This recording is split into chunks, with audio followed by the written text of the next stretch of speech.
Hello everyone, this is Ashish here और आप लोग पढ़ रहे हैं मेरे साथ फिजिक्स फॉर आईजीएसओ। तो देन अभी हम लोग काइनेमेटिक्स का फर्स्ट लेक्चर ऑलरेडी कंप्लीट कर चुके हैं, सेकंड लेक्चर आज लेने जा रहे हैं। तो एक बार सारे स्टूडेंट्स एक बार मुझे कंफर्म करिए कि आप मेरा ऑडियो एंड वीडियो आप लोगों तक सही से पहुंच पा रहा है, जिसके बाद मैं सेशन की शुरुआत करूंगा। और आप लोगों से एक छोटी सी रिक्वेस्ट है कि सेशन को अपने फ्रेंड सर्कल में शेयर कर दीजिए, जिससे कि आपके फ्रेंड्स भी इस सेशन का पार्ट बन पाए। ठीक है। एंड जो भी स्टूडेंट्स मेरे साथ लाइव आ रहे हैं या फिर जो बच्चे स्टूडेंट्स जो हैं वो रिकॉर्डेड देख रहे हैं, भाई थोड़ा सीरियसली आप लोग टॉपिक को पढ़ते रहिए। मैं आपको अश्योर कर सकता हूं कि फिजिक्स में आप लोगों को कहीं भी कोई प्रॉब्लम नहीं होने वाली है। ठीक है। हम लोग जिस लेवल से शुरुआत करें हैं उसी लेवल से उसी तरीके से पढ़ेंगे।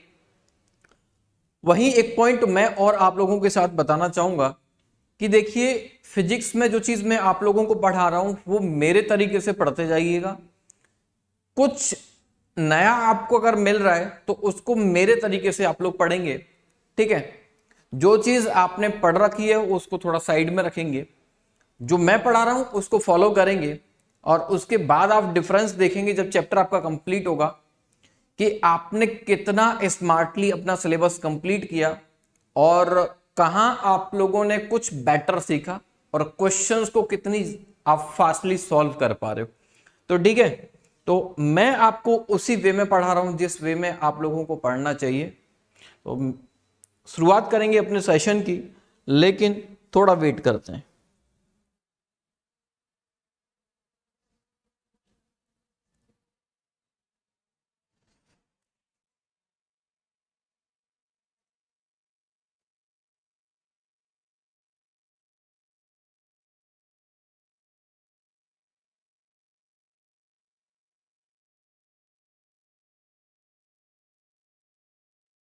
चलिए देन स्टार्ट करें भाई सेशन। मेरा ऑडियो वीडियो आप लोगों तक सही से पहुंच पा रहा है? मैं ये एक बार खुद भी चेक कर लेता हूं। Okay, now everything is okay right now. चलिए मूव करते हैं। देखिए, मैंने लास्ट क्लास में आप लोगों को एक तो समझाया था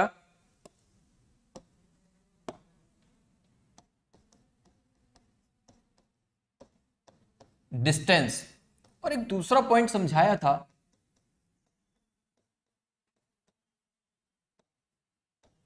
डिस्प्लेसमेंट। अब डिस्टेंस के लिए जो हमने बात किया था वो हमने कहा था कि कोई भी अगर बॉडी, कोई भी ऑब्जेक्ट यदि मूव कर रहा है तो ये मानकर चलिए कि वो जिस भी पाथ से जाएगा उसका टोटल पाथ का जो मेजरमेंट है वो हम लेंगे, और उसको हम लोग क्या बोलते हैं? उसको हम लोग बोलते हैं डिस्टेंस, टोटल कवरिंग पाथ। अब देखो, इसमें आप लोग बुक्स में या फिर जैसे मैंने लिखाया, दोनों ही लैंग्वेज सेम थी। मैंने कहा कि minimum distance between initial position to final position, या फिर हम लोग दूसरे वे में भी इसको बोलते हैं the shortest distance from initial position to final position. Initial से फाइनल पोजीशन तक उसका एग्जैक्टली शॉर्टेस्ट डिस्टेंस क्या है, वो हमारा डिस्प्लेसमेंट होता है। क्या होता है? That is the displacement. तो आप लोग यहां पर बोल सकते हो शॉर्टेस्ट डिस्टेंस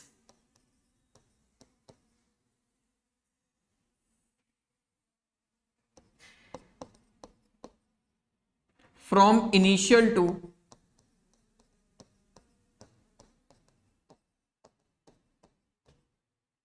फाइनल पोजीशन। ये चीज हमने जानकर देखी। ठीक है, इसको सिंपल हमने ऐसे लिखा और इसको हमने एस के ऊपर वेक्टर लगाया। अब इसमें कई बार ऐसा होता है कि काफी सारी बुक्स में अलग अलग चीजें आप लोगों को मिलती हैं, इसको किसी से प्लेस कर देंगे, इसको किसी से दिखाएंगे, एक्स ले लो, डी ले लो, समथिंग। कुछ नहीं है, हम वेक्टर पढ़ चुके हैं, तो अब हम इसी लैंग्वेज में अपने आप को लेकर चलेंगे। जो चीज बेसिक आपने अपने बुक्स में पढ़ रखी है या बुक्स में देखी होगी, जहां भी देखी, उस वे में नहीं। हमें क्या है एग्जैक्टली जो निकालना है वहां तक हमें पहुंचना है, एक उसी लैंग्वेज में लेकर चलेंगे जो हमें आगे तक हेल्प करे, बार बार लैंग्वेज हमें चेंज ना करनी पड़े। ये लैंग्वेज आप लोगों की आफ्टर 10th, जब 11th में आप लोग स्टडी करोगे तो काइनेमेटिक्स वहां आपको पढ़ना है, चाहे आप लोग नीट करो, चाहे आप नीट की तैयारी करो, चाहे आप लोग जेईई की तैयारी करो, आपको वहां ये सारे टर्म्स ही मिलेंगे, कोई टर्म्स अलग नहीं होगा। तब इसकी आपको वैल्यू समझ में आएगी। ऐसा नहीं होगा कि हमने बचपन में कुछ ऐसा पढ़ा था अब कुछ ऐसा पढ़ना पड़ रहा है। तो ये नॉलेज आप लोगों को वहां डिट्टो एप्लीकेबल होती हुई दिखाई देगी। तो आपको इसमें कोई भी ऐसा कॉन्ट्रडिक्शन नहीं आएगा कि ये चीज हमने पहले ऐसे पढ़ी थी अब इसको हम ऐसे पढ़ रहे हैं, अब पिछली वाली चीज को भूलना पड़ रहा है, अब नई चीज को नए तरीके से पढ़ना पड़ रहा है। तो एग्जैक्टली वही लैंग्वेज मैं आपको सिखा रहा हूं जो आप लोगों को आफ्टर 10th भी मिलेगी। ठीक है भाई, इस चीज पर ध्यान देना है आपको। तो यहां पर एस को हमने क्या लिखा था, एस को हमने बोला डिस्टेंस और इसको हमने बोला एस के ऊपर वेक्टर नोटेशन लगाया तो दैट इज मीन डिस्प्लेसमेंट, क्योंकि डिस्प्लेसमेंट एक वेक्टर क्वांटिटी है, डिस्टेंस एक स्केलर क्वांटिटी है। यहां पर हमें एक नंबर मिलता है, यहां पर मैग्नीट्यूड के साथ साथ हम लोगों को उसकी डायरेक्शन भी मायने रखती है, ये पॉइंट हम लोग जानते हैं। कई बार आपको देखो, अब प्रॉब्लम कहां पर होती है वो पॉइंट समझना। प्रॉब्लम हमें होती है कि जब हम लोग डिस्प्लेसमेंट के मैग्नीट्यूड की बात करते हैं तो वेक्टर में आपने सीखा था कि मानकर चलिए कि हमने ये वेलोसिटी लिखी है तो इसको हमने v लिख दिया तो ये वेलोसिटी का मैग्नीट्यूड हुआ करता था। क्या वेलोसिटी का मैग्नीट्यूड हुआ करता था। हमने ऐसे बोला था कि मान लीजिए ये कोई a वेक्टर है और इसके मैग्नीट्यूड की बात करें तो इसको सिंपल a लिख सकते हो आप लोग, या फिर इसको आप लोग मॉड में लगाकर दिस लिख सकते हो। ठीक है, ये चीज हमने वेक्टर में सीखी थी। तो कोई बात नहीं भाई, यहां आप लोगों को ये चीज मैंने डिफरेंस समझाया था कि थोड़ी थोड़ी चीजों को ऐड करते चले जाओ, जहां हमें जिस चीज की ऐड करने की जरूरत है वहां हम लोग उसके बात करेंगे। तो अब हम लोग इसमें इसको हम लोग डिस्प्लेसमेंट नहीं बोल सकते, डिस्प्लेसमेंट का मैग्नीट्यूड नहीं बोल सकते। डिस्प्लेसमेंट का अगर मैग्नीट्यूड आपको लिखना है तो इसको इस तरीके से आप लोग देखो, जो मैं बता रहा हूं उस तरीके से लिखते जाओ जो आपको हेल्प करेंगे। ठीक है, इसको हमने बोला मैग्नीट्यूड ऑफ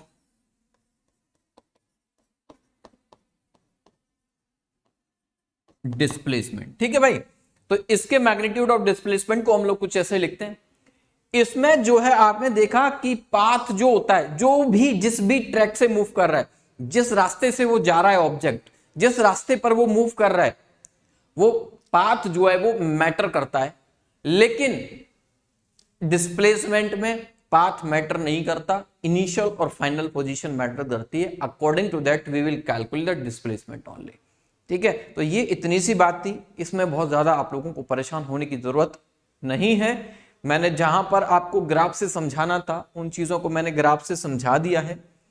अब एक जो पॉइंट था जो मेरे को आपको समझाना था, देखिए ये ग्राफ जो मैंने 3 ग्राफ बनाए थे जिसमें मैंने आपको डिस्टेंस को समझाया था कि डिस्टेंस जो है वो केवल इस कंडीशन में पॉसिबल है, इन दोनों कंडीशंस में पॉसिबल नहीं है। तो हमने ये कहा था कि कोई भी ऑब्जेक्ट मूविंग है, मूविंग कंडीशन में है, मूव कर रहा है, तो उसकी डिस्टेंस इंक्रीज ही होगी, डिक्रीज नहीं हो सकती। तो ये केस इसलिए पॉसिबल था, ये केस इसलिए पॉसिबल नहीं था कि एक समय पर जाकर डिस्टेंस कम होने लगती है, तो ये केस इसलिए पॉसिबल नहीं था। ये तीसरा केस था जिसमें टाइम पीछे जा रहा है, डिस्टेंस तो बढ़ रहा है, डिस्टेंस तो इंक्रीज हो रहा है लेकिन टाइम पीछे जा रहा है। इसका मीनिंग ये केस इसलिए फिजिबल नहीं है।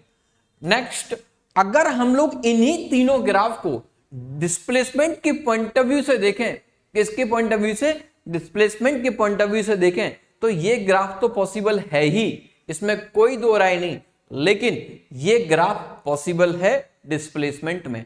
क्यों? ये एक एग्जांपल से मैंने बताया, कोई भी एक ऑब्जेक्ट किसी एक पॉइंट से मान लीजिए किसी दूसरे पॉइंट तक पहुंचता है, उस पॉइंट पर जाने के बाद फिर वो वापस आता है, क्या करता है, फिर वो वापस आता है। तो उस केस में हम लोग क्या करते हैं, डिस्प्लेसमेंट कम होता है। क्या होता है, डिस्प्लेसमेंट कम होता है। जिसमें मैंने एक एग्जांपल लिया था कि कोई एक ऑब्जेक्ट ए पॉइंट से बी पॉइंट तक जाता है, 5 मीटर तक पहुंचता है, फिर बी पॉइंट के बाद में वो सी पॉइंट पर आता है तो 3 मीटर फिर सी पॉइंट तक चलता है वो। तो अब उसका डिस्प्लेसमेंट बताइए। तो उसका डिस्प्लेसमेंट हम लोगों ने बताया कि उसका डिस्प्लेसमेंट होगा 2 मीटर। कितना? 2 मीटर। अब उससे कोई मतलब नहीं कि वो 5 गया 3 फिर वापस आ गया, तो वापस आया, जितना वापस आ गया वो डिस्प्लेसमेंट डिस्टेंस में से कम कर दो, वो आप लोगों का डिस्प्लेसमेंट हो गया। ये बात आप लोगों को यहां पर समझ में आई थी। इससे एक पॉइंट हम लोगों को क्लियर होता है कि डिस्प्लेसमेंट जो है ना वो कम हो सकती है। क्या हो सकती है? डिस्प्लेसमेंट कम हो सकती है। तो इसलिए हमने एक नया पॉइंट पढ़ा था, व्हाट, कि डिस्प्लेसमेंट इट कैन इंक्रीज और डिक्रीज विद टाइम। तो इसलिए ये वाला जो ग्राफ है ये पॉसिबल होता है। किसमें? डिस्प्लेसमेंट में ये पॉसिबल है, लेकिन ये डिस्प्लेसमेंट में भी पॉसिबल नहीं है। क्यों? उसका एक सिंपल सा रीजन है कि टाइम पीछे नहीं जा सकता, इसलिए ये पॉसिबल नहीं है। ये पॉसिबल क्यों है उसका रीजन मैंने आपको समझाया। उम्मीद करता हूं कि यहां तक आप लोगों को हर एक पॉइंट समझ में आया होगा, उसमें कोई भी दिक्कत आप लोगों को नहीं होनी चाहिए। ठीक है भाई। तो डिस्टेंस और डिस्प्लेसमेंट के पॉइंट ऑफ व्यू से देखें तो हर एक पॉइंट आप लोग समझते हो भी। हम जब सर्कुलर ट्रैक पर भी मूव करते हैं तो डिस्प्लेसमेंट में देखिए, अगर मैं आप लोगों से ये कहूं कि कोई एक ऑब्जेक्ट सर्कुलर ट्रैक पर मूव करता है, किस पर? सर्कुलर ट्रैक पर मूव करता है। किस पर? सर्कुलर ट्रैक पर। तो मानकर चलिए ये सेंटर है और यहां से वो मूव करना स्टार्ट करता है।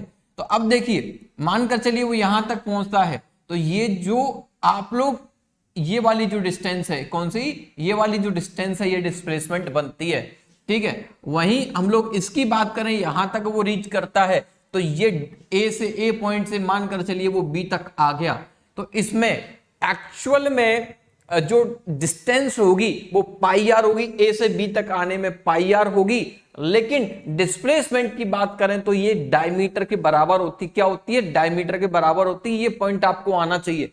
कोई अगर ऑब्जेक्ट ए से स्टार्ट करता है मूविंग और मोशन करते हुए वो बी तक पहुंचता है, बी के बाद में फिर वापस ए पर आ जाता, तो इसमें डिस्प्लेसमेंट हो गया 0। बट डिस्टेंस की बात करें तो ये क्या होता है? 2 पाई आर होता है। क्या होता है? It is 2 pi r. किसी को कोई कंफ्यूजन हो तो बताइए, अदरवाइज हम लोग इसके आगे हम लोग स्टडी करने वाले हैं। डिस्टेंस डिस्प्लेसमेंट से रिलेटेड पॉइंट्स जो हैं वो मैंने जितने अभी जरूरी हैं वो बताए हैं। आगे जैसे जैसे जो नए पॉइंट्स जुड़ते जाएंगे उनको आप लोग ऐड करते जाइए नॉलेज में। क्योंकि कई बार ऐसा होता है कि हम लोग बहुत सारी चीजें जिनको हम लोग स्टार्टिंग में ही एडवांस में देख लेते हैं, ये भी चीज, और पीछे आगे जब पहुंचते हैं तो वो चीज हमें परेशान करती है। या फिर जब हम लोग डिस्प्लेसमेंट से रिलेटेड और भी कुछ पॉइंट्स स्टडी करें तो आप लोगों को वो शायद यहां पर समझ में नहीं आएंगे, लेकिन जब नीड होगी तब वो चीज आप लोगों को बहुत आसानी से समझ में आएगी। लेकिन डिस्टेंस डिस्प्लेसमेंट ये वाला पूरा फंडा आप लोगों को क्लियर होगा कि सर्कुलर ट्रैक पर डिस्टेंस डिस्प्लेसमेंट किस तरीके से वेरी कर सकते हैं। इसमें मैंने आप लोगों को एक और कंडीशन समझाई थी बच्चे लोग। व्हाट? एक कंडीशन मैंने आपको समझाई थी कि डिस्टेंस, जो डिस्टेंस होता है ये जो है हमेशा या तो ग्रेटर होगा या इक्वल होगा किसके? डिस्प्लेसमेंट के मैग्नीट्यूड के बराबर। ये पॉइंट मैंने आपको समझाया था, क्योंकि डिस्टेंस या तो डिस्प्लेसमेंट के बराबर हो सकता है या उससे ज्यादा होगा। डिस्प्लेसमेंट किसी भी केस में डिस्टेंस से ज्यादा नहीं हो सकता। समझ में आया या नहीं भाई? उम्मीद करता हूं कि इससे ज्यादा आप लोगों को इजी करके ये टॉपिक नहीं बताया जा सकता। अब मुझे पता है, क्योंकि कई बार ऐसा होता है ना कि हम लोग इधर उधर से ये भी चीज पढ़ी, वो भी चीज पढ़ी, ये भी चीज पढ़ी, तो हम लोग कई बार कंफ्यूज हो जाते हैं। जितना बता रहा हूं उतना सुनिए, उसको दिमाग में डालिए, उससे एक्स्ट्रा आप लोग अपना दिमाग मत लगाइए, सारी चीजें समझ में आएंगी। चलिए, उसके बाद अगर हम मूव करें अगले पॉइंट पर, तो नेक्स्ट पॉइंट है भाई आप लोगों के लिए अगला जो टर्म है, जिसमें याद होगा हम लोगों ने कहा था कि parameters required to define motion. Motion को डिफाइन करने के लिए और कौन से पैरामीटर्स हैं कि उनको पढ़ें, फिर उनके क्वेश्चंस तक हम लोग रीच आउट करें। तो जिसमें सबसे पहला ऑप्शन आप लोगों के पास था डिस्टेंस डिस्प्लेसमेंट। अब आता है आप लोगों के पास स्पीड। क्या आता है? स्पीड। देखो, मैं एक शॉर्ट एक रफ लैंग्वेज में कई बार आप लोगों को समझाता हूं, वो ये है कि भाई जो आपके पास डिस्प्लेसमेंट है और अब एक डिस्टेंस है, आप ए पॉइंट से बी पॉइंट तक आप लोग पहुंचते हो, किससे, ए पॉइंट से बी पॉइंट तक आप लोग पहुंचते हो, और ए से बी तक जाने के लिए पहुंच तो रहे हो सकता है डिफरेंट डिफरेंट रास्तों से आप गए हो, लेकिन ये जो डिस्टेंस आपने ट्रेवल करी है ए से बी तक, ये दोनों एक तो डिस्टेंस में है डिफाइन और एक डिस्प्लेसमेंट में डिफाइन है।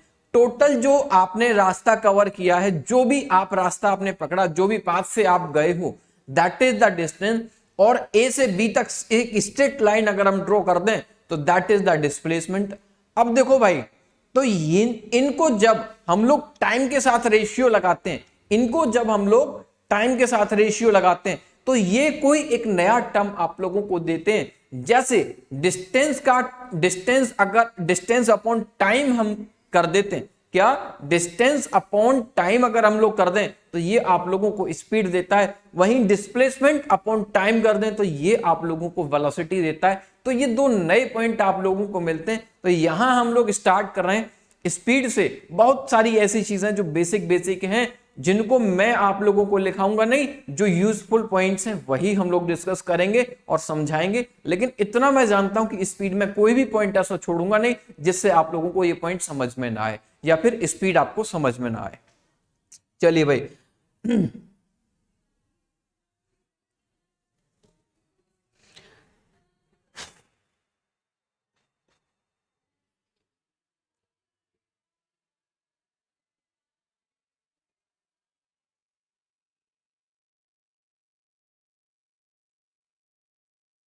अब देखो स्पीड एक्चुअल में आप लोग देखोगे तो स्पीड पॉइंट को हम लोग पढ़ रहे हैं, तो स्पीड की डेफिनेशन तो भाई हम जान लेंगे, बड़ी सिंपल सी डेफिनेशन, उसमें कोई बड़ी बात नहीं है। सबसे पहले इस पॉइंट को हम लोग जान लेते हैं। देखो व्हाट, कि ये एक स्केलर क्वांटिटी है। कैसी क्वांटिटी है? It is scalar quantity. कौन सी क्वांटिटी? Scalar quantity.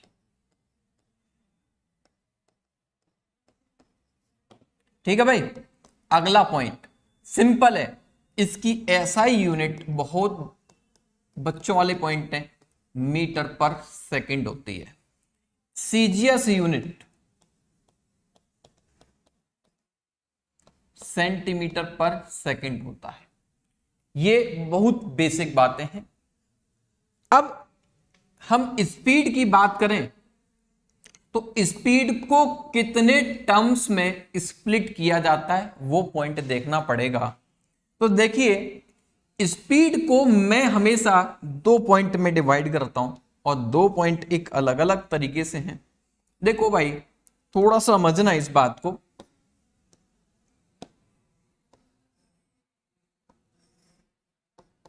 पहला पॉइंट है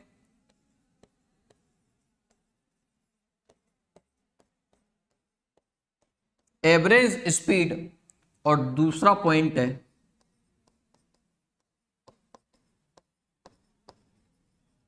इंस्टेंटेनियस स्पीड। अब कुछ बच्चों के दिमाग में ना बहुत सारी बातें आ रही होंगी, सर स्पीड पहले बताओ फिर उसके बाद उसके टाइप्स बताओ। आप तो सीधा टॉपिक लिखा और सीधे उसके टाइप्स पे मूव कर रहे हो, उसमें भी आपने बहुत सारी चीजें आई थिंक सो मिस कर दी होंगी। व्हाट सर, बेटा ये टाइप नहीं वाइप नहीं बता रहा हूं, बस आपको दो पॉइंट में पढ़नी है स्पीड, वो चीज समझा रहा हूं, याद रखिएगा पहली बात तो। ठीक है, स्पीड क्या है वो अभी समझ में आएगा। पहले ये तो बताओ कि स्पीड के दो पॉइंट कौन कौन से हमें स्टडी करने हैं। हमने ये जान लिया कि स्पीड क्या है। स्पीड जो है वो क्वांटिटी, फिर स्केलर क्वांटिटी है, एसआई यूनिट मीटर पर सेकंड है, सीजीएस यूनिट सेंटीमीटर पर सेकंड है। स्पीड में दो पॉइंट हम लोगों को पढ़ने, एक एवरेज स्पीड, दूसरा instantaneous speed.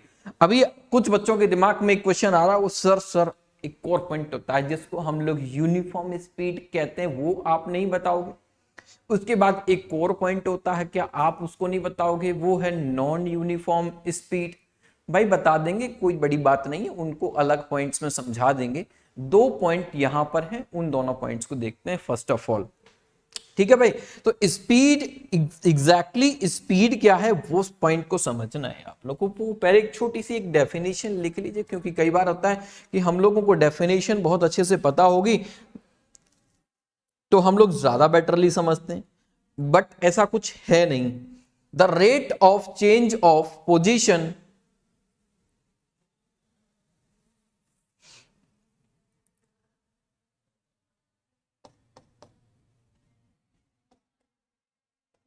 the rate of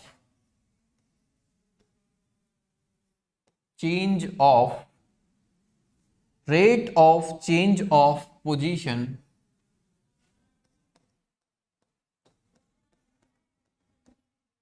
position of an object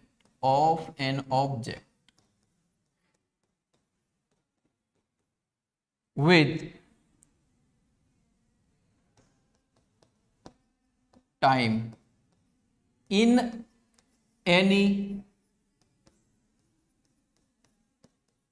direction is called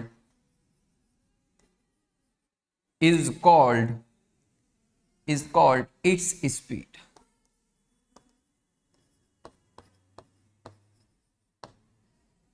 भाई देखो, ये डेफिनेशन इस तरीके से मैंने क्यों लिखाई है, उसका एक रीजन है,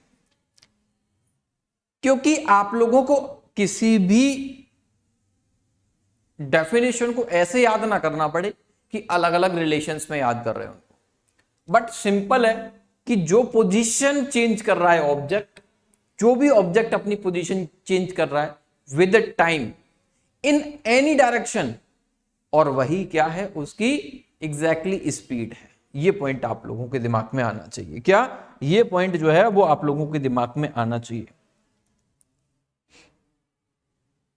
ठीक है। अब कई बार एक और पॉइंट आप लोगों को मिलता है, वो है it is equal to the distance travelled by object per unit time. ये पॉइंट भी आप लोगों के दिमाग में होना चाहिए, बट मैं उसको लिख नहीं रहा हूं, जो नेसेसरी था वो मैंने आप लोगों के लिए लिखा। अब देखो अगले पॉइंट की साइड मूव करता हूं, दैट इज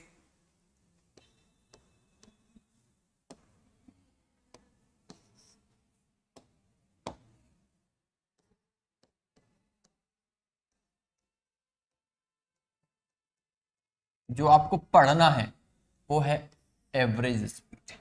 क्या? व्हाट? Average speed.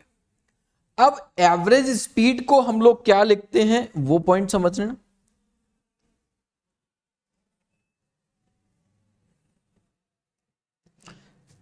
देखो आप लोगों के हाँ देखो, अभी माधव का एक क्वेश्चन आ ही गया ना यूनिफॉर्म नॉन यूनिफॉर्म से, तो कोई बात नहीं भाई, मैंने पहले ही बोल दिया है ना। और किसका है सर, लेक्चर के साथ कौन सी बुक प्रैक्टिस करूं? भाई ये ऐसे क्वेश्चंस ना या तो आप लोग स्टार्टिंग के सेशन के स्टार्टिंग में पूछा करो, या फिर ऐसे क्वेश्चंस को आप लोग पूछा करो at the end of the session, जिससे मैं जवाब दे पाऊं। क्योंकि कई बार क्या होता है कि मैं आप लोगों के क्वेश्चंस पढ़ता हूं, टॉपिक कोई मैं समझा रहा हूं, उस टॉपिक में आपको कोई स्पेसिफिक पॉइंट अगर समझ में नहीं आया तो उसको मैं रिपीट कर सकता हूं। कोई कहता है सर दोबारा से पढ़ा दो पूरा, तो इट इज नॉट पॉसिबल, वो सब पॉसिबल नहीं होता। जितना पॉसिबल है वो चीज मैं आप लोगों के लिए कर सकता हूं। दूसरी चीज क्या है, दूसरा एक और पॉइंट है भाई, व्हाट, कि कई बार आप लोग कमेंट जो है वो रिलेवेंट किया करो, रेस्पॉन्स किया करो। क्योंकि अगर मैंने कोई चीज आपसे पूछी कि अगर आपको समझ में आ गया तो रेस्पॉन्स करोगे, तो उससे क्या है कि मेरे को भी एक छोटा सा क्लैरिटी मिल जाता है कि जो चीज मैंने पढ़ाई वो आप लोगों के दिमाग में उतर गई या नहीं उतरी। अगर कई बार ऐसा होता है कि वो चीज आपको उतना मतलब समझ में नहीं, कई बार हमारे दिमाग में नहीं उतर पाई, तो हम लोग क्या करते हैं फिर उसके लिए और दूसरे वे में एफर्ट डाल सकते हैं जिससे आपको वो चीज समझ में आए। ठीक है ना। इतना सब कुछ मैंने इसलिए बताया बिकॉज मुझे लगता था कि इस समय नीड है इस बात को बोलने के लिए। ठीक है, एवरेज स्पीड। तो भाई सबसे पहले आपके दिमाग में क्या होना चाहिए कि एवरेज स्पीड को ना आप कैसे लिखोगे वो देखो। मेरे तरीके से अब एवरेज स्पीड को आप लोग कुछ ऐसे लिखने जा, सर ये क्या है एवरेज स्पीड? सर स्पीड तो बता दो पहले, एवरेज स्पीड तो तब बताओगे। तो कोई बात नहीं बेटा, अभी वहीं पहुंचा रहा हूं तुम लोग। एवरेज स्पीड को शॉर्ट फॉर्म में आप शॉर्टली आप कैसे लिखोगे दो ऐसे एरो बना दो और उसको वी को बीच में लिखो। यही लिखने का तरीका होना चाहिए स्पेसिफिक टर्म्स में, आलतू फालतू बातें नहीं। सीख लिया, नई बात सीख ली, अब इसको फॉलो करेंगे, इसी को फॉलो करेंगे ओनली। ठीक है, चलिए अब हम लोग average speed, average speed equals to क्या होता है, total distance upon total time, या फिर हमने अभी सीखा एक वर्ड व्हाट, ऐसे हम लिखते हैं इक्वल टू टोटल डिस्टेंस का मीनिंग होता है दिस, सॉरी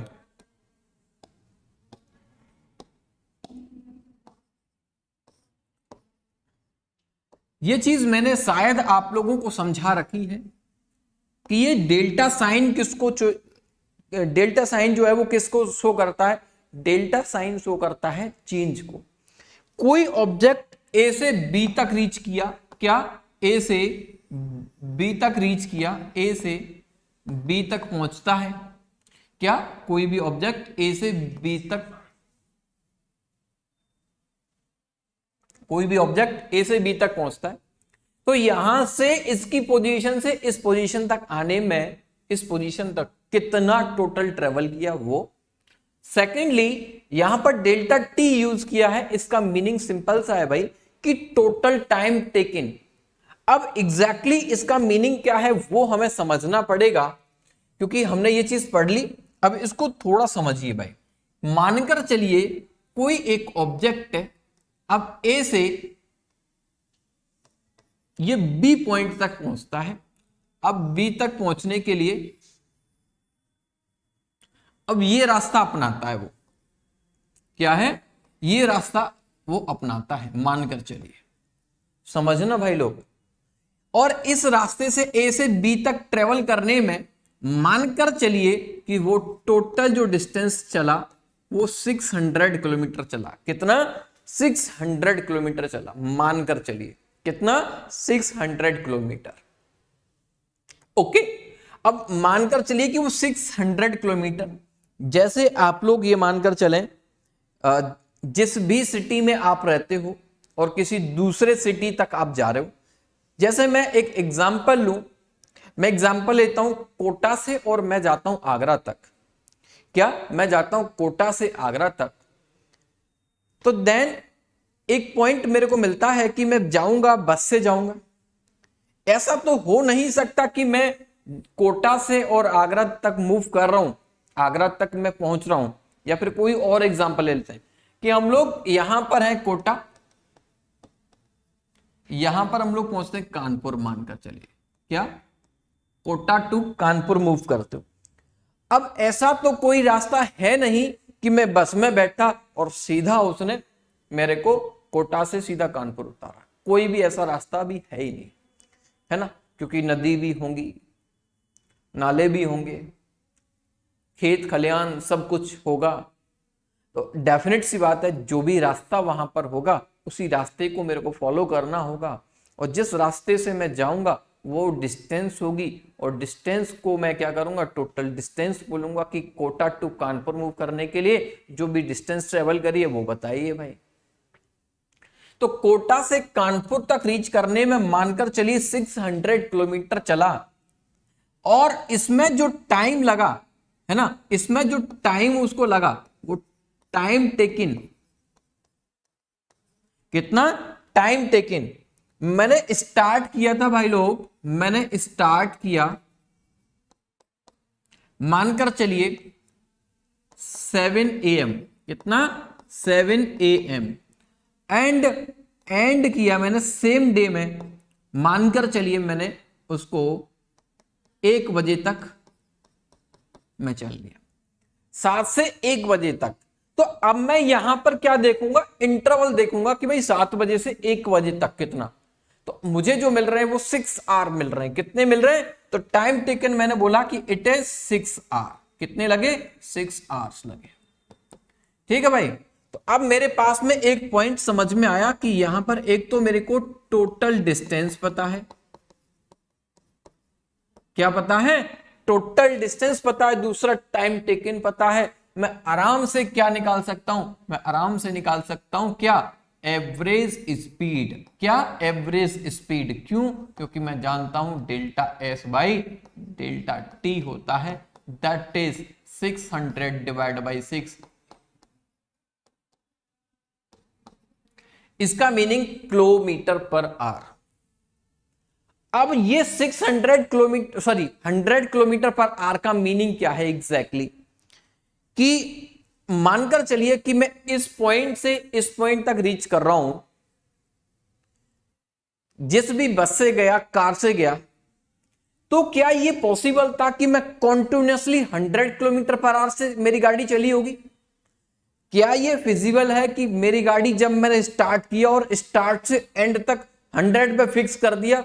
भाई मैंने क्या किया कि एक्सीलेरेट किया और उस पे एकदम मैंने उस रस्सी बांध दी और वो फिक्स कर दिया, भाई 100 पे चलता रहेगा। ऐसा है क्या पॉसिबल? नहीं है। इसका मीनिंग रास्ते में स्पीडो ब्रेक स्पीड ब्रेकर्स भी आए होंगे, कई चौराहे भी आए होंगे जहां मेरे को रेड लाइट पर रोकना भी पड़ा होगा, कई जगह पर बहुत स्मूथ रोड आया होगा तो उस पर मैंने गाड़ी की स्पीड को हो सकता है 100 की जगह पर 160 पर भी चलाया हो सकता है जब स्पीड ब्रेकर आए तो हो सकता है उस समय पर मेरी गाड़ी की स्पीड 10 किलोमीटर पर आवर आ गई हो। तो ये फिजिबल पॉसिबल नहीं है कि 100 किलोमीटर पर आवर कि आप स्टार्टिंग से और एंड तक यही आपकी गाड़ी की स्पीड थी। इसका मीनिंग ये है कि कई बार हो सकता है कि आपकी गाड़ी की स्पीड 160, 120, 140, 125 कुछ रही होगी, तो नीचे लो 30, 40, 50, 60 ऐसा भी कुछ रही होगी। तो इसमें मैंने क्या किया, मैंने केवल देखा कि कितनी डिस्टेंस ट्रेवल करी हो, कितना टाइम मैंने लिया, कितना डिस्टेंस ट्रेवल करी हो, कितना टाइम मैंने लिया, तो इससे कैलकुलेट मैंने क्या कर लिया, उसकी एवरेज स्पीड कैलकुलेट कर ली। क्या कर ली? एवरेज स्पीड जो है वो कैलकुलेट कर ली। अब कई जगह पर एवरेज स्पीड को आप लोग ऐसे भी लिख सकते हो, वी और ए वी जी ऐसे करके लिखते हो। क्या? वी ए वी जी। तो इसमें भी कोई परेशान होने की जरूरत नहीं है, ये हमें पता है। नई हमने एक सिंबॉलिक उसका रिप्रेजेंटेशन सीख लिया तो वो भी लिखेंगे। जब हमें ऐसा लिखा हुआ कहीं मिलेगा तो उससे हम परेशान नहीं होंगे। समझ में आया भाई चलो? तो इसने हमने क्या देखा कि इस डिस्टेंस को ट्रेवल करने में टोटल हमारा जो टाइम लगा उससे डिवाइड कर दिया, हमारी क्या आ गई? एवरेज स्पीड आ गई। इसमें एक पॉइंट मेरे को नया मिला। व्हाट? एक नया पॉइंट मिला कि मैंने अभी एक टर्म यूज किया था कि ये जो 100 किलोमीटर पर आवर है ये मेरी एक्यूरेट फिक्स स्पीड नहीं रही है। स्पीड मेरी हो सकता है कभी ज्यादा रही होगी, हो सकता है कम रही होगी। जब मैं सिटी में मूव किया हूंगा तो हो सकता है मेरी कार की स्पीड कम होगी, जब मैं हाईवे पर एक्सप्रेस वे पहुंचाऊंगा तो उस समय पर इस कार की स्पीड हो सकता है 160 200 किलोमीटर पर आवर तक रही हो। तो सर क्या कमाल करते हो सर, 200 किलोमीटर पर आवर पे चलाओगे? स्पीड में गाड़ी चलाना खतरनाक है ना? ऐसा हमने अभी तक सुना है। आप 200 पे चला रहे हो, भाई कोई बात नहीं यार, लिख रहे हैं बस समझ लो। तो देखो यहां पर एक टर्म यूज जो मैंने किया वो टर्म आपको समझना है कि हमारी जो स्पीड थी वो कांस्टेंट नहीं रही। तो कांस्टेंट नहीं रही तो इसका मीनिंग एक पॉइंट है कि नॉन कांस्टेंट रही होगी। इसको एक टर्म्स में हम लोग समझेंगे। व्हाट? एक पॉइंट होता है यूनिफॉर्म स्पीड। क्या होता है? Uniform speed. और दूसरा पॉइंट होता है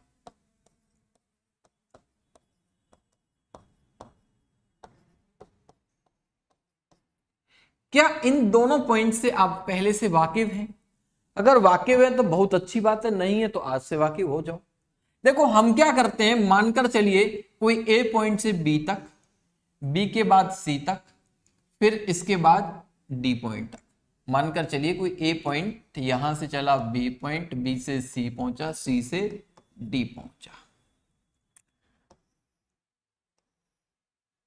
यूनिफॉर्म स्पीड का मीनिंग क्या है एग्जैक्टली? अब मानकर चलिए कि यहां पर 1 सेकंड मैंने ले लिया, यहां पर भी 1-1 सेकंड का इंटरवल लिया। क्या? 1-1 सेकंड का इंटरवल लिया। एक सेकंड, ए से बी तक एक सेकंड, बी से सी तक एक सेकंड, सी से डी तक एक सेकंड। इसका मीनिंग एग्जैक्टली क्या है, ये बी तक एक सेकंड, ये वाला इंटरवल है बेटा। ये कई बार ऐसा मत समझ लेना कि सर ये एक सेकंड ही कांस्टेंट कैसे, यहां से यहां तक का पॉइंट है भाई लोग। ये कौन सा वाला पॉइंट है, ये वाला पॉइंट है। तो यहां से ए से सी तक की बात करें तो 2 सेकंड, ए से डी तक की बात करें तो कितने हो गए, टोटल 3 सेकंड्स हो गए, है ना। इस बात को मैं समझाऊंगा नहीं, एक्सप्लेन नहीं करूंगा, मैं इसको अब इरेज कर। लेकिन मैं क्या देखता हूं कि ए से बी तक इसने जो ट्रेवल किया वो ऑलमोस्ट 15 मीटर ट्रेवल किया। बी से फिर यहां तक जब पहुंचा तो ये भी 15 मीटर ट्रेवल किया।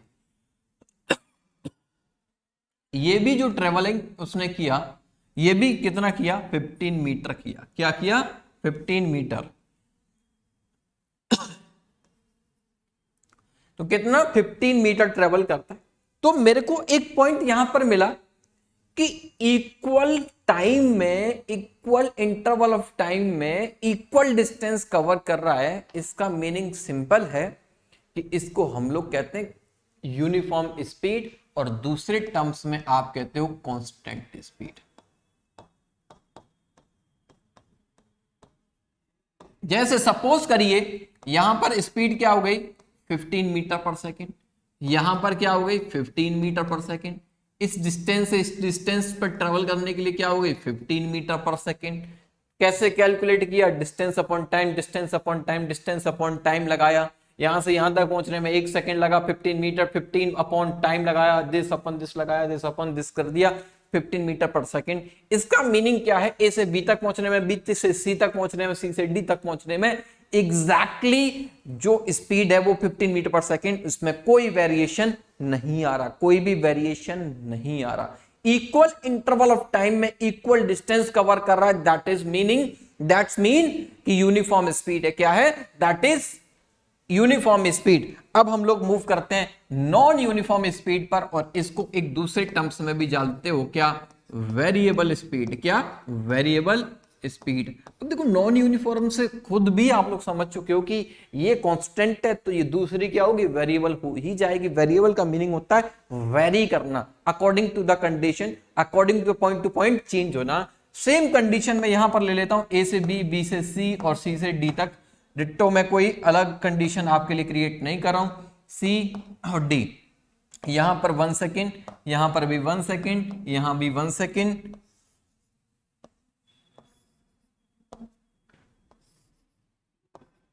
एक एक सेकेंड का हमने कंसीडर किया, और यहां पर मानकर चलिए कि पहले सेकेंड में इसने 15 मीटर ट्रेवल किया, अगले सेकंड में पता चला कि ये सिटी में एंटर कर चुका था, अब यहां पर ये 2 मीटर ही ट्रेवल कर पाया। फिर उसके बाद स्पीड बढ़ाई भी तो उसने इतना किया। अब इसके बाद अगर यहां पर देखें तो ये कितनी है, 15 मीटर पर सेकेंड है। यहां पर देखें तो 2 मीटर पर सेकेंड स्पीड हो जाती है उसकी, और यहां कंसीडर करें तो 7 मीटर पर सेकेंड हो जाती है। इसका मीनिंग सिंपल है कि यहां पर जो स्पीड आपको मिल रही है ये कैसी है, नॉन यूनिफॉर्म स्पीड मिल रही है। तो देखो जब ये नॉन यूनिफॉर्म स्पीड होती है तभी हम लोग क्या कैलकुलेट करते हैं, तभी हम लोग एवरेज स्पीड कैलकुलेट करते हैं। क्या करते हैं, एवरेज स्पीड कैलकुलेट करते हैं। क्या ये पॉइंट आप लोगों को समझ में आया क्या।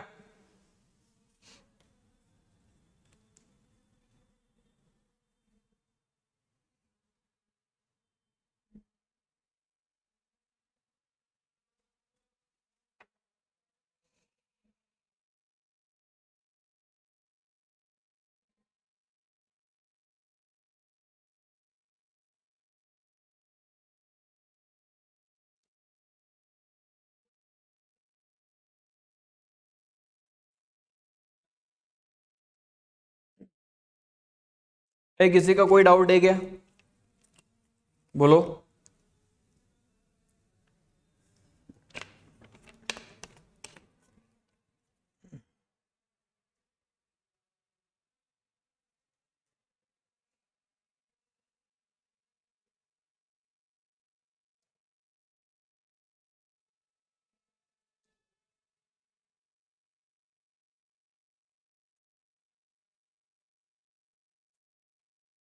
ठीक है, चलिए अगले पॉइंट पर मूव करते हैं। मुझे नहीं लगता कि यहां तक आप लोगों को कोई भी डाउट, कोई भी क्वेश्चन होना चाहिए। ठीक है,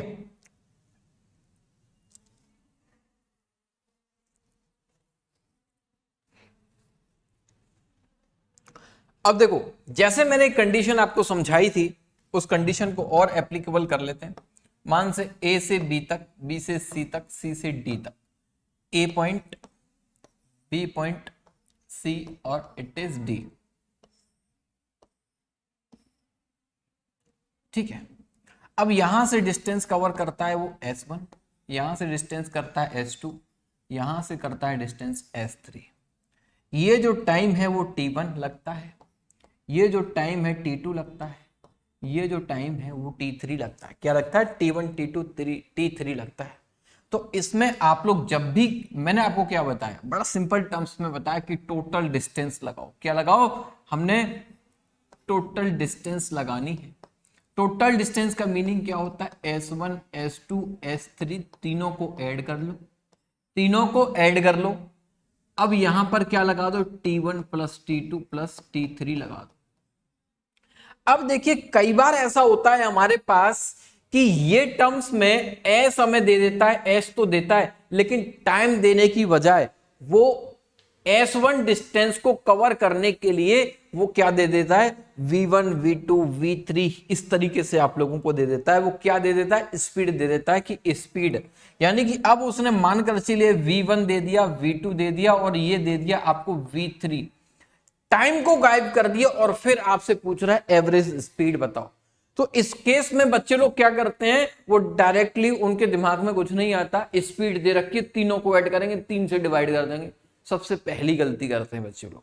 तो आपको याद रखना है, इस केस में जब वेलोसिटी दे रखी हो, क्या सॉरी स्पीड दे रखा हो, टाइम ना दे रखा हो, तो पहले आप टाइम निकालेंगे। इन दोनों के रिलेशन में टाइम निकालेंगे, टाइम निकालेंगे। या फिर अगर आप लोग एक फॉर्मूला, इसको एक यहीं पर एक शॉर्ट फॉर्म में अगर याद रख सकते हो, S1, S2 एंड S3 अगर आप लोग याद रख सकते हो, तो T1 क्या होता है बेटा? टाइम इक्वल्स टू, यहां से आप लोग देखोगे तो टाइम इक्वल्स टू होता है distance upon speed, distance upon speed. तो बेटा डिस्टेंस को अगर मैं बोलूं S1 और इट इज V1, क्या बोल सकता हूं? इसमें कोई बड़ी बात नहीं है। तो इसको मैं क्या लिखूंगा? S1 by V1, S2 by V2 and it is S3 by V3। आप लोग ये फॉर्मूला भी अपना सकते हो। कब? जब आपको एवरेज वेलोसिटी निकालना हो, टाइम आपके पास नहीं हो। कभी भी इन वेलोसिटी को क्या करते हैं? V1, V2, V3 इन तीनों को डायरेक्टली ऐड कर देंगे, 3 से डिवाइड कर देंगे। सबसे पहली गलती करते हैं और क्वेश्चन धड़ाक से गलत होता है। जैसे मैं कहता हूं कि कोई भी ऑब्जेक्ट, जैसे ए से बी तक ए से बी तक पहुंचने में कोई एक ऑब्जेक्ट आधी डिस्टेंस को 24 किलोमीटर पर आवर से मूव करता है, आधी डिस्टेंस को कवर करने में, और अगली डिस्टेंस को, नेक्स्ट डिस्टेंस को क्या करता है? अगली डिस्टेंस को 26 किलोमीटर पर आवर की उससे करता है। तो बच्चे लोग क्या करते हैं? सीधा 24, 26 दोनों को ऐड किया, निकाल लिया 25 समथिंग, कुछ ऐसा। तो भाई हो सकता है भले ही आप लोगों का आंसर कई बार मैच कर जाए डेटा के अकॉर्डिंगली, लेकिन ये कभी सही नहीं होगा। सही मेथड यही है और इसी को अपनाना है। किसी को यहाँ पर परेशानी हो तो बता दीजिए, otherwise we will move on next point.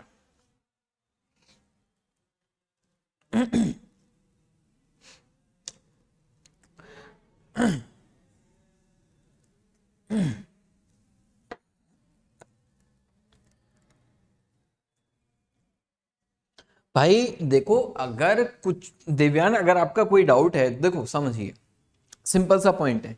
ये तो जब क्वेश्चन आपको दिया जाएगा तो डेटा के अकॉर्डिंग एनालिसिस करोगे ना कि क्या दे रखा है।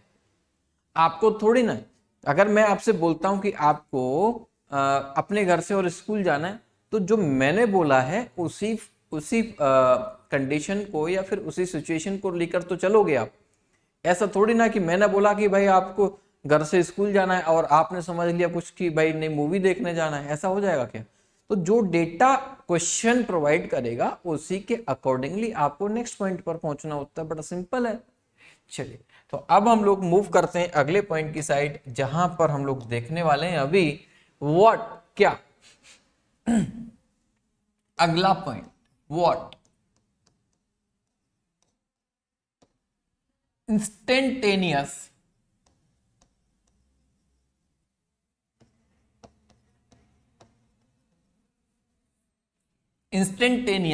स्पीड। अब इंस्टेंटेनियस स्पीड क्या है?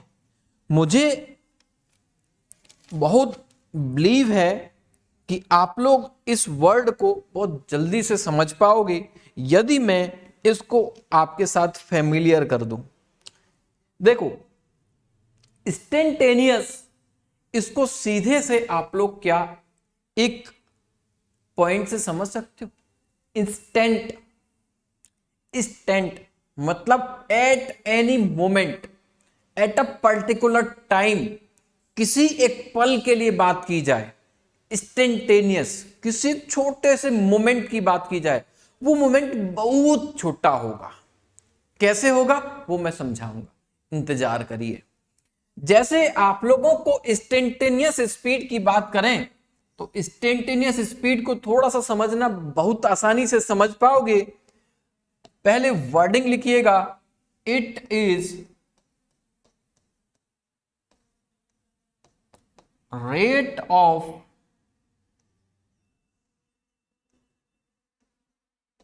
Change of distance with respect to time। इसका मीनिंग क्या है? मैं इसको लिखूंगा सिंपली वी से। किससे? इसको लिखूंगा सिंपल वी से। याद रखिए, सिंपल वी यूज करूंगा तो वो इंस्टेंटेनियस। कई जगह पर आप लोगों को इसको VINST ऐसे करके भी लिखा रहता है, तो उससे भी परेशान होने की जरूरत नहीं है। INST ये भी इंस्टेंटेनियस आपको दिखेगा, बुक्स में आपको ऐसे ही मिलेगा। बट अगर मैं V यहां पर सिंपल लिख रहा हूं तो उसका मीनिंग इंस्टेंटेनियस है। क्या है?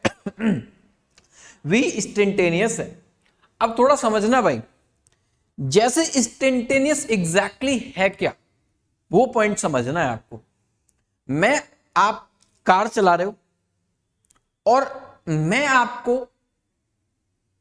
एट दैट मोमेंट कॉल करता हूं और कॉल करके मैं आपसे पूछता हूं भाई एक बात बता, फटाफट से बताना है कि तेरे कार की स्पीड क्या है। तो जिस मोमेंट पर मैंने पूछा है तो आप क्या करोगे? कार के स्पीडोमीटर में देखोगे और देखने के बाद तब मुझे यह बात बताओगे सर मेरी कार की स्पीड जो है वो 70 किलोमीटर पर आवर है। अब एक बात बताओ, आपने मेरे को बोला 70 किलोमीटर पर आवर। अब जब आपने इस देखा और मेरे को बोला इस समय पर हो सकता है कोई ऐसी सिचुएशन रही हो जिसमें तुरंत आपने ब्रेक लगाने पड़े हो। क्या? तुरंत आपको ब्रेक लगाने पड़े हो या फिर आपको अपने कार की स्पीड को बढ़ाना पड़ा हो। तो भाई एक बात बताओ, तो मैंने जब आपसे पूछा आप वो स्पीड मुझे बताओगे या फिर ब्रेक लगा, जस्ट उसी मोमेंट पर आपने ब्रेक लगा दिए तो उस स्पीड को बताओगे। तो आपसे मैंने जब पूछा आपने मेरे को बता दिया कि 70 किलोमीटर पर आवर, तो आपने जो बोली वो सही थी क्योंकि जिस मोमेंट पर मैंने पूछा आपने उस मोमेंट की मेरे को डेटा प्रोवाइड कर दिया। लेकिन आफ्टर द ब्रेक आपने तुरंत ब्रेक लगा दी, तुरंत ब्रेक लगाए, फिर वो आप बोलते नहीं नहीं नहीं 55 किलोमीटर पर आवर है। कितना है? 55 किलोमीटर पर आवर है। तो अब आप क्या ये दूसरे मोमेंट की, उस मोमेंट की नहीं बता रहे हो, अब आप दूसरे मोमेंट की स्पीड को मुझे बता रहे हो। किसकी? अगले मोमेंट की बता रहे हो जो चेंज हो चुका है। तो आप जिस पर्टिकुलर पॉइंट पर, जिस पर्टिकुलर टाइम पर आप स्पीड देखते हो, that is the instantaneous speed. जैसे सपोज करिए, हो सकता है 5 o'clock हो रहा है, मैंने कॉल किया, 5 o'clock हो रहा है, मैं आपसे पूछता हूं एग्जैक्ट 5 o'clock पर आपके कार की स्पीड क्या है, तो आप उसी टाइम पर, उसी मोमेंट पर बताओगे ना। चलिए इसको एक और एग्जांपल से रिलेट करते हैं। देखो भाई, टर्म्स में लिख लेना, समझ में लिख लोगे, कैलकुलेट कर लोगे, हर एक पॉइंट आप कैलकुलेट कर पाओगे, बट एक पॉइंट थोड़ा समझना है। वो क्या है? वो पॉइंट एग्जैक्टली ये है कि मैं आपसे कहता हूं कि इंस्टेंटेनियस स्पीड को समझाओ, तो इसके लिए मेरे पास दूसरा डेटा है, दूसरा एक और डेटा है। व्हाट? आप किसी हाईवे पर जो है मूव कर रहे हो, किसी भी एक्सप्रेस वे पे कर रहे हो, दिल्ली मुंबई एक्सप्रेस वे पर आप मूव कर रहे हो, तो वहां उस पर मूव करने के लिए बहुत स्मूथ रोड है, बनाया गया है, बहुत स्मूथ है। पता है कि किसी एक पॉइंट से दूसरे, दिल्ली टू मुंबई मूव करने के लिए, फास्टेस्ट मूव करने के लिए वो चीज बनाई गई है।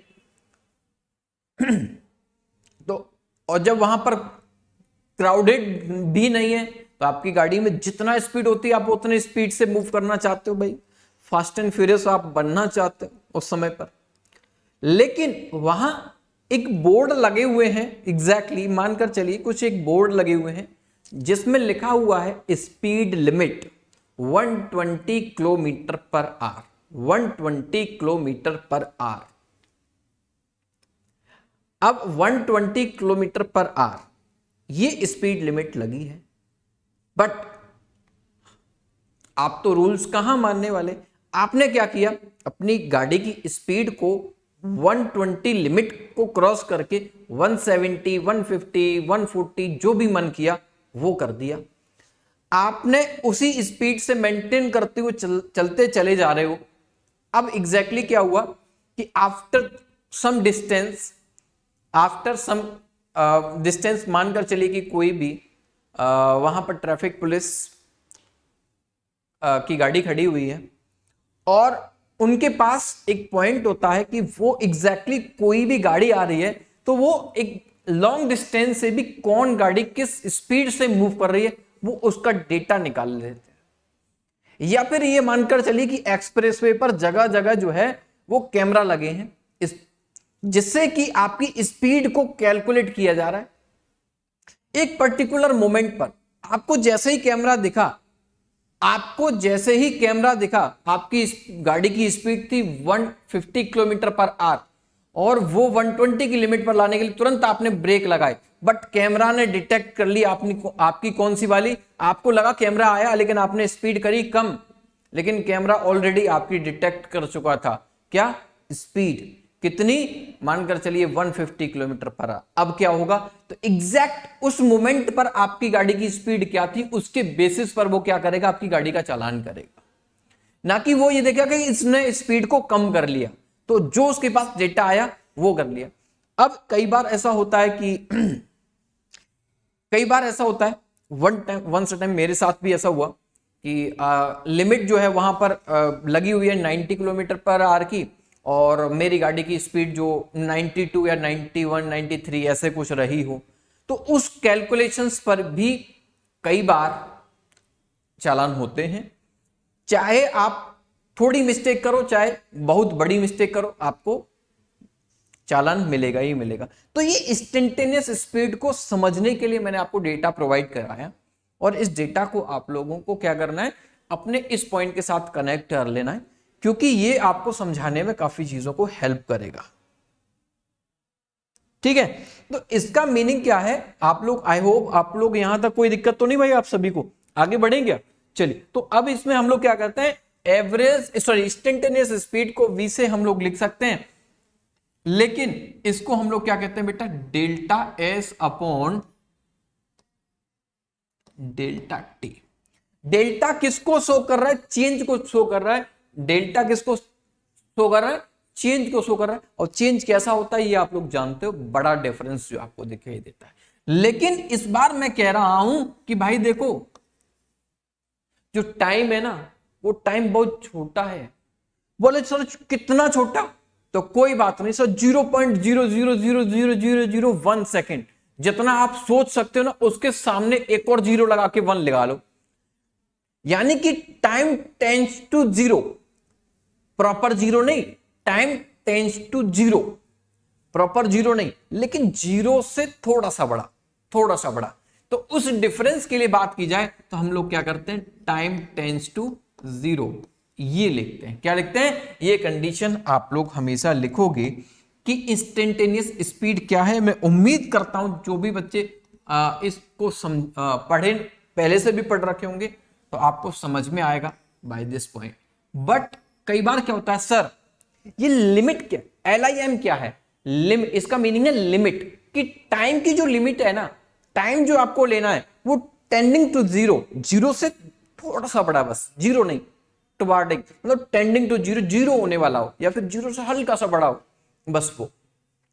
तो इसको किसी दूसरे फॉर्म में भी लिख सकते हैं, कि हाँ भाई लिख सकते हैं, क्योंकि मैंने आपको ऑलरेडी सिखा रखा है, व्हाट, मैंने आपको ऑलरेडी सिखा रखा है कि लिमिट जब हम लोग लगा देते हैं तो इसका मीनिंग है बहुत स्मॉल डिफरेंस। क्या, बहुत छोटा सा डिफरेंस, क्या, बहुत छोटा सा डिफरेंस।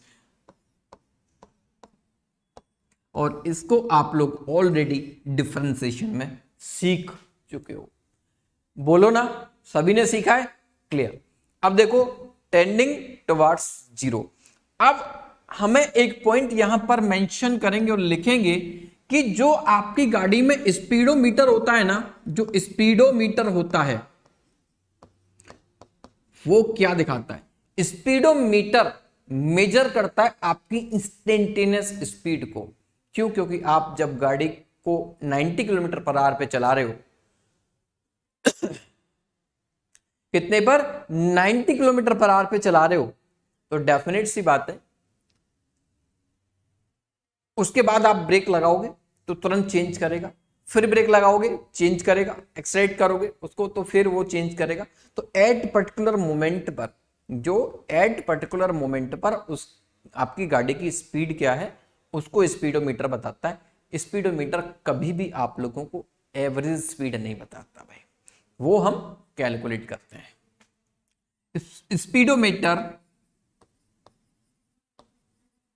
मेजर्स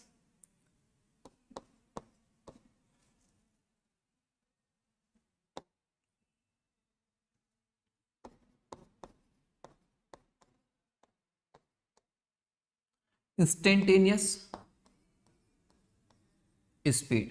क्या, इंस्टेंटेनियस स्पीड।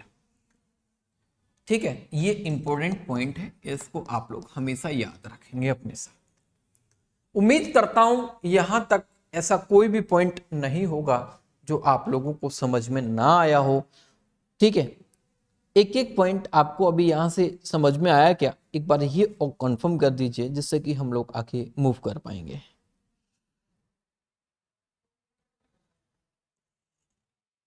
चलिए, वेरी नाइस, वेरी नाइस, बहुत बढ़िया।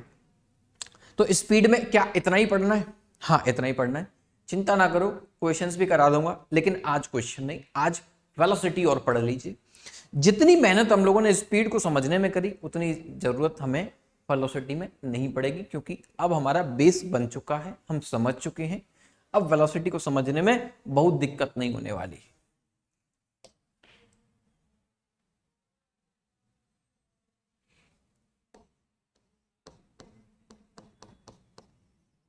तो देखो, वेलोसिटी, वेलोसिटी के लिए हम लोग बहुत सिंपल टर्म्स में अगर लिखें तो सबसे पहली बात, it is a vector quantity. कैसी क्वांटिटी है, इट इज वेक्टर क्वांटिटी। अगला, एसआई यूनिट सिंपल मीटर पर सेकेंड, सीजीएस यूनिट सेंटीमीटर पर सेकेंड। ठीक है, और क्या लिख सकते हैं, मुझे नहीं लगता कि इससे ज्यादा कुछ लिखने की जरूरत है हम लोगों को। बट इसकी डेफिनेशन की बात करें तो डेफिनेशन भी बहुत सिंपल है। अगर आप इसको लिखना चाहते हो तो डेफिनेशन भी बड़ी सिंपल है, डेफिनेशन लिखने में भी कोई बड़ी बात नहीं है।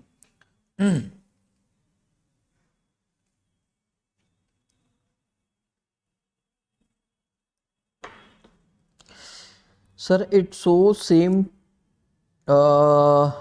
same speed only then car moves a constant speed than odometer. So देखो भाई, सुनो सुनो, सिंपल है। अगर हम जो कार में, स्कूटर में, बाइक में, जिसमें, ट्रक में, बस में, जहां भी स्पीडोमीटर लगाए, वो किसी एक पर्टिकुलर मोमेंट पर ही स्पीड बताता है। जब आपने गाड़ी को बिल्कुल रेस्ट में लेके आ गए तो वो क्या कर देगा, स्पीड को जीरो दिखा देगा। क्या दिखाएगा? जीरो दिखाएगा। ये पॉइंट आपको समझ में आया क्या? इसमें कोई भी नया पॉइंट नहीं है। क्यों? क्योंकि वो हर मोमेंट पर एक नई स्पीड आपको दिखा रहा है, सॉरी, नई स्पीड दिखा रहा है हर मोमेंट पर। आप कितनी, अब देखो एक्चुअल में इसको थोड़ा सा और अगर आप समझना चाहते हो तो कोई बात नहीं, थोड़ा एफर्ट हम लोग और एक और पॉइंट इस पर डाल देते हैं ना।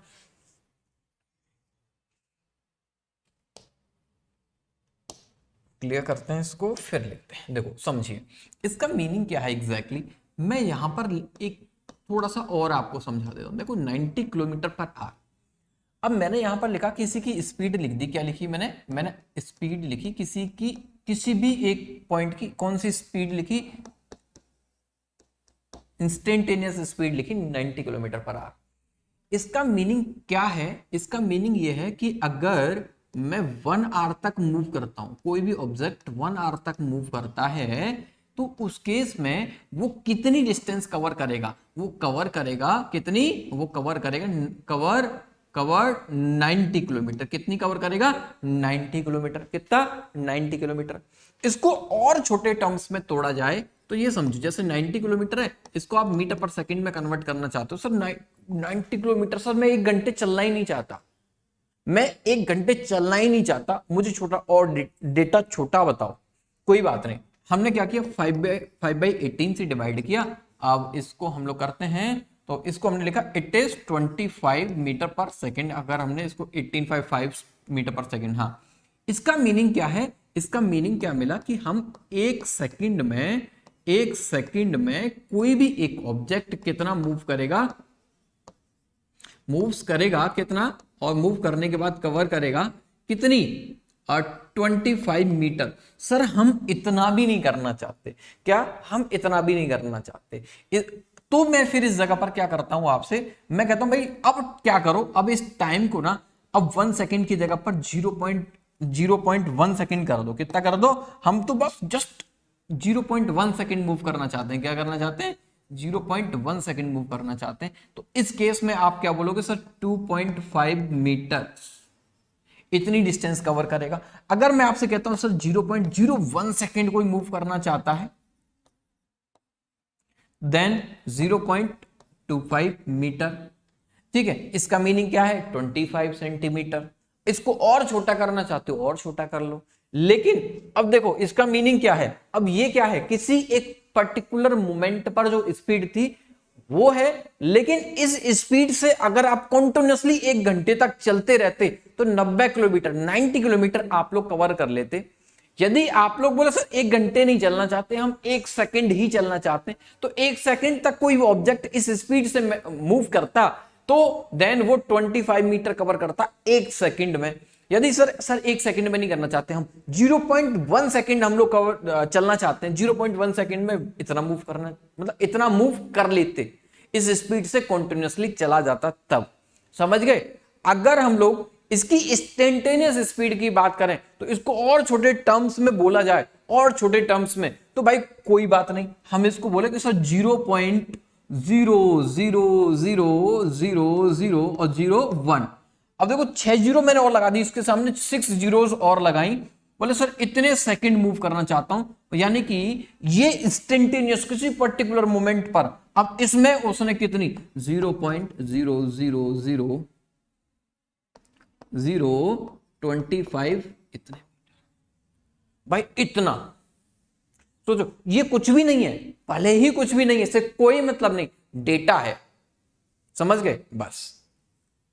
तो अब हम लोग वेलोसिटी पढ़ रहे थे। मैं उम्मीद करता हूं कि अब थोड़ा सा आप लोगों को इससे काफी कुछ क्लैरिटी मिल गई होगी।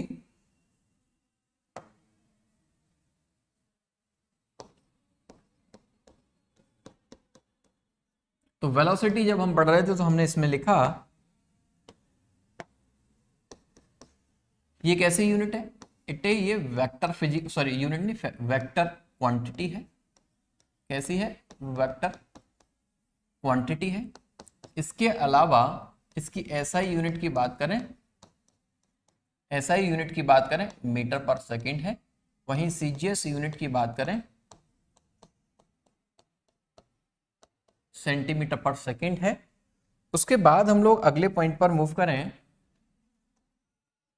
तो अगले पॉइंट पर मूव बाद में करेंगे, लेकिन हम ये जान लेते हैं कि exactly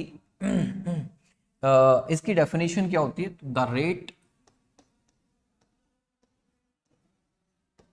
the rate of change of position, rate of change of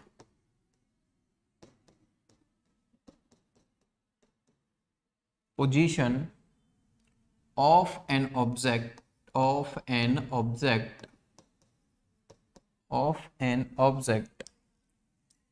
with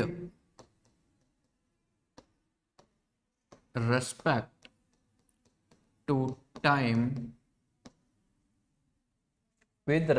to time,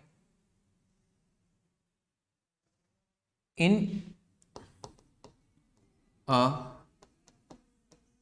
given direction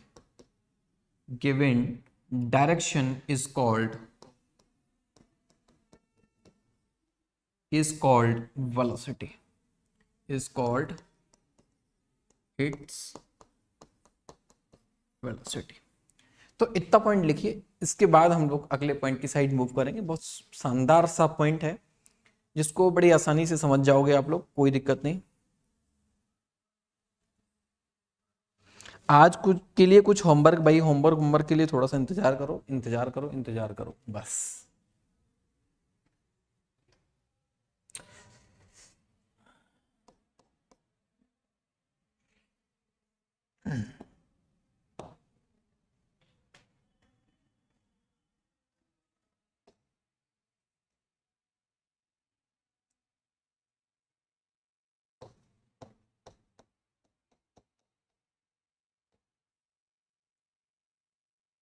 देखो वेलोसिटी में भी आपको वही पॉइंट्स स्टडी करने जो मैंने वहां लिखाए हैं। व्हाट, एक तो लिखना है एवरेज वेलोसिटी और दूसरा होता है इंस्टेंटेनियस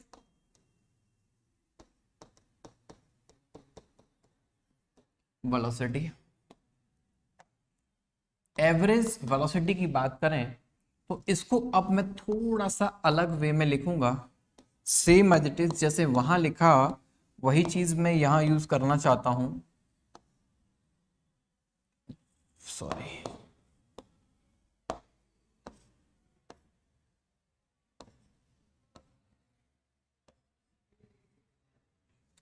समझ गए भाई? दोनों साइड से एरोज में हमने उसको बंद किया, ठीक है। ये इसका रिप्रेजेंटेशन है। अब एवरेज वेलोसिटी क्या होता है?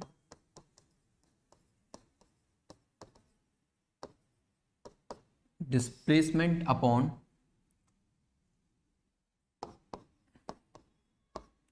Total time. इतना पॉइंट लिखिए, फिर समझाता हूं।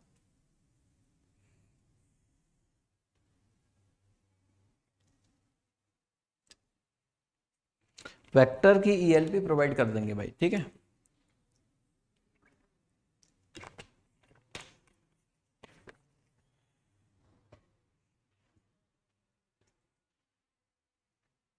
देखो एवरेज वेलोसिटी इक्वल टू क्या था? Displacement upon time. आप लोग वेलोसिटी में पढ़ते आए होंगे अभी तक कि velocity equal to displacement upon time, displacement upon time. तो आज से एक पॉइंट समझ लीजिए कि जो आप डिस्प्लेसमेंट अपॉन टाइम जो बोलते हो ना, that is the average velocity. क्या? That is the average velocity.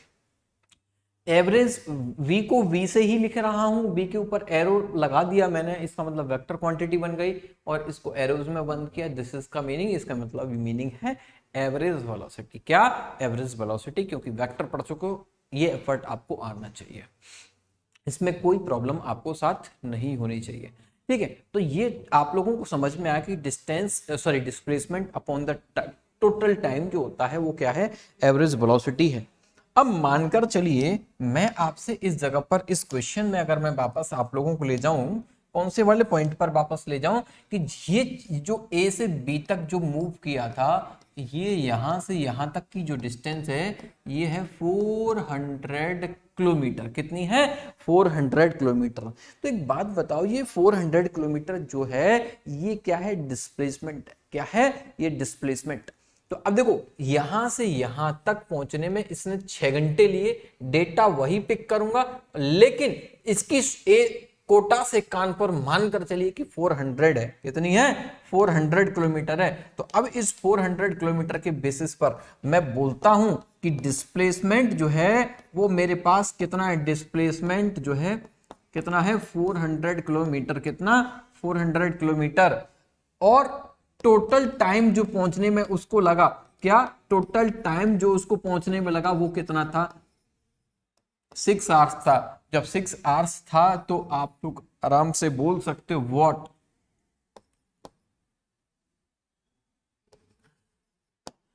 Average velocity. What average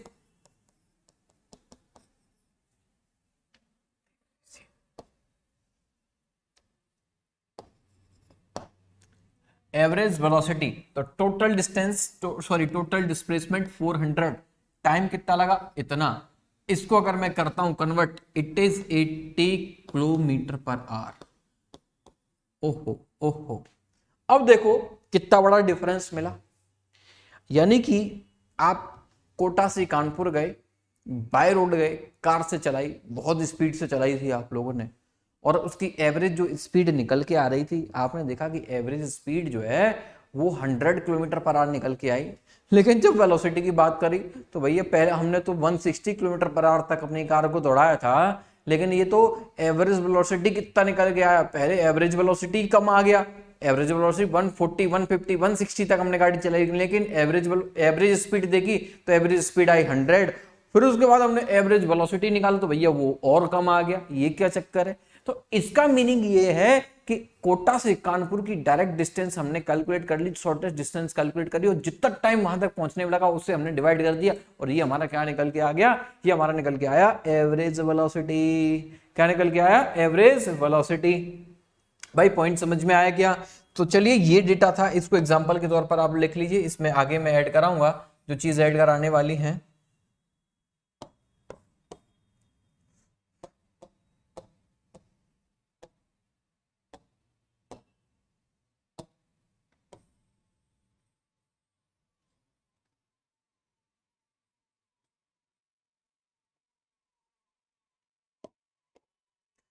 ठीक है, अब याद रखिए डिस्प्लेसमेंट कैलकुलेट करने के लिए मैंने आपको एक मेथड वेक्टर में समझाया था। वो वेक्टर क्या था? किसी की फाइनल पोजीशन से इनिशियल पोजीशन लगाइए और डिवाइड कर दीजिए किससे? जो टाइम लगा है। क्या? जो टाइम लगा है उससे। इसको हम लोग क्या बोलते हैं? Del r upon delta t. जो वेलोसिटी आप लोग निकालते हो ना, डिस्प्लेसमेंट, जो वेलोसिटी आप लोग निकालते हो डिस्प्लेसमेंट अपॉन टाइम, इसका मीनिंग क्या है? ये आप लोग कैलकुलेट करते हो एवरेज वेलोसिटी। क्या कैलकुलेट करते हो? Average velocity. समझे क्या? किसी को कोई प्रॉब्लम है इस बात में तो समझाइए, अदरवाइज हम लोग नेक्स्ट में मूव करते हैं। अगर वो डेटा के अकॉर्डिंगली जो मैंने अभी बताया था, आप एक पॉइंट लिख लीजिए, यहां पर लिखना चाहो तो ए से बी तक वो डायग्राम बना लीजिए। यहां पर मानकर चलिए कि आप ये जो डिस्टेंस कितनी थी 600,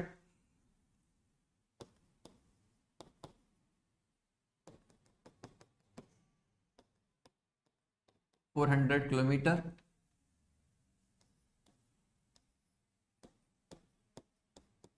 average velocity equals to 400 divide by 60, और ये आप लोगों का निकल के आया 80 किलोमीटर पर आवर। ठीक है बच्चे लोग, यस, उम्मीद करता हूं यहाँ पर टाइम की बात करें तो टाइम जो था वो कितना था, 6 आवर था। कितना था, 6 आवर था। उसके अकॉर्डिंगली मैंने देखा।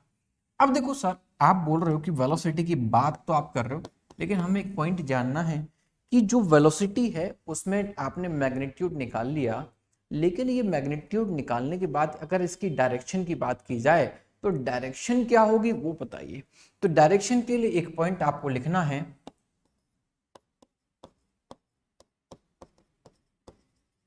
Direction of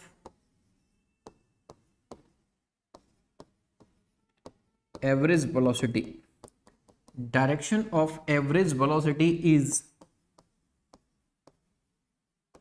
same as displacement.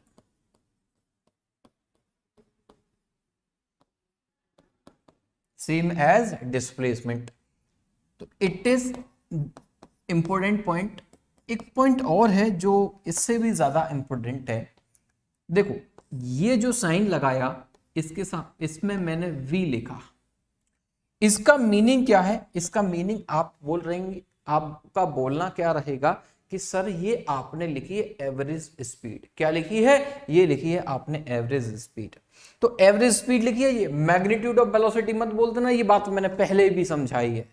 तो अब मैं आपको दूसरा एक और पॉइंट समझाता हूं कि मैं यहां लिखता हूं मॉड में, किसमें? मॉड में। और मॉड में फिर ये v को यानी कि एवरेज वेलोसिटी को लिखता हूं। तो इसका मीनिंग क्या है भैया? इसका मीनिंग है मैग्नीट्यूड ऑफ वेलोसिटी। इसका मीनिंग क्या है? Magnitude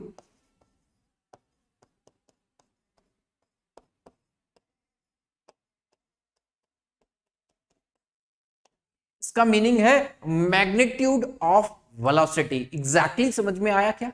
yes sir. तो अब ये जो लिखा है आपने, मैं यदि इस पर इन दोनों को एक रिलेशन में कन्वर्ट करना चाहूं, जैसे मैंने कहा था कि डिस्टेंस या तो डिस्प्लेसमेंट से बड़ा हो सकता है या फिर इक्वल हो सकता है। डिस्प्लेसमेंट कभी भी बड़ा नहीं हो सकता डिस्टेंस से। तो मैं अगर आपको यहां पर एक रिलेशन बोल दूं कि व्हाट, ये स्पीड या तो मैग्नीट्यूड ऑफ वेलोसिटी से बड़ी हो सकती है या फिर उसके बराबर हो सकती है। ये कभी बड़ा नहीं हो सकता किससे? स्पीड से। किससे? एवरेज स्पीड से। ये समझ में आया क्या? बोलो ना यस और नो। तो ये पॉइंट आज का अंतिम पॉइंट। 6R को 60 क्यों लिख दिया? अच्छा, 6R को 60 लिख दिया। चलो कोई बात नहीं, एक पॉइंट यहां पर हम हटा देते हैं। ठीक है, हटा दिया, छोटा। ओके, आज के सेशन को एंड करने से पहले देवयान, मैं शायद देवयान ने एक क्वेश्चन रेज किया था और मुझसे उस क्वेश्चन, वो पॉइंट लिखने में जो है एक छोटी सी मिस्टेक हुई है। यहां तक मैं लिखाऊंगा, है ना। मैं आपको बता देता हूं कि वो मिस्टेक शायद मुझसे वेक्टर में हुई थी। एंड आई थिंक कहाँ गया भाई? आओ, that is the writing mistake, है ना। ये जो है राइटिंग मिस्टेक हुआ था, तो इसको मैं अभी करेक्ट करता हूं, क्योंकि हालांकि मैंने कमेंट में भी इसका जवाब आपको दे दिया था। देखो, इसको मैंने बोला 1 ही था वहां पर, लेकिन मैं 0 लिख गया था, है ना। यहां पर आई कैप को -i का मल्टीप्लाई करोगे तो दिस आएगा, लेकिन ये जब ये बताया तो यही सिमिलरिटी पर हम यहां मूव कर रहे थे, तो ये जे है। एग्जैक्टली क्या है? जे है ना।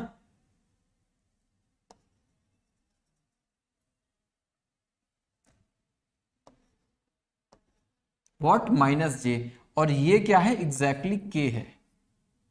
ठीक है भाई, अब सही है, कोई दिक्कत नहीं आनी चाहिए वैसे। हालांकि तभी भी आपको दिक्कत नहीं होना चाहिए, दिक्कत नहीं होना चाहिए था, बट कोई बात नहीं, समझ जाना चाहिए। तो कई बार ऐसी छोटी मिस्टेक्स हो जाए तो आप लोग बता दिया करो, क्योंकि राइटिंग मिस्टेक वो शायद हो सकता है कि नेक्स्ट टॉपिक, नेक्स्ट पॉइंट की वजह से। ये मैंने इसको बोला वहां पर 1 ही था, लेकिन इसको मैं एग्जैक्टली बोला 1 ही था, लेकिन 0 लिख गया था।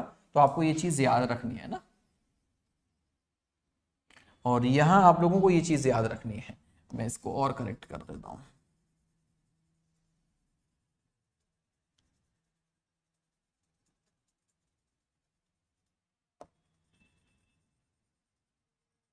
मैंने हालांकि कमेंट में जवाब आपको दे दिया था, ठीक है भाई।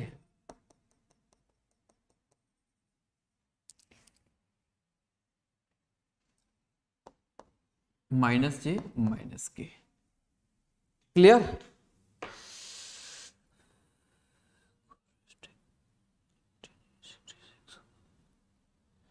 है एक सेकेंड, और कहाँ मिस्टेक हुई?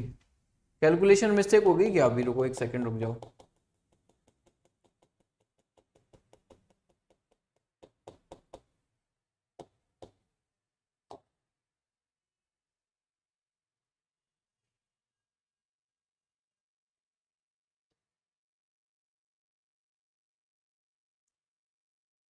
Okay okay okay okay okay,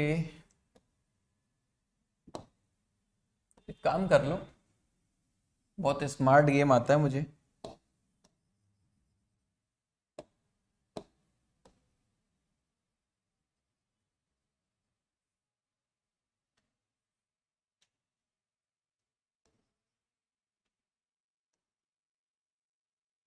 ठीक है भाई देवयान, ठीक है भाई।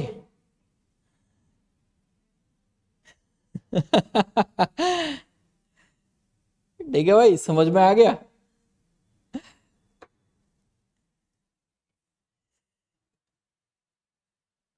ठीक है, कोई दिक्कत नहीं यार, कोई दिक्कत नहीं। चलिए, तो देखो भाई, आज के सेशन को लाइक करना मत भूलिएगा। सेशन को लाइक करो, शेयर करो। मिलेंगे आप लोगों के साथ अगले सेशन में, तब तक के लिए बहुत बहुत शुक्रिया। एंड देखिए, एक्चुअल में क्या होता है, ये पॉइंट्स पर याद रखा करो, जो पॉइंट्स मैं बोल रहा हूँ उन चीज़ों पर ध्यान रखो। कई बार ऐसा तो कि कई बार हम लोग लिखने में चीज़ों को मतलब कई बार मिस कर देते हैं, या फिर वो चीज़ गलत लिख जाए, तो कोई बात नहीं, उसको कमेंट में तुरंत बोल दो कि सर ये कुछ ऐसा था, गलत पॉइंट लिख गया था, है ना। तो कोई दिक्कत नहीं, उसको करेक्ट कर लिया हमने। चलिए, तो मिलेंगे अगले सेशन, तक शुक्रिया।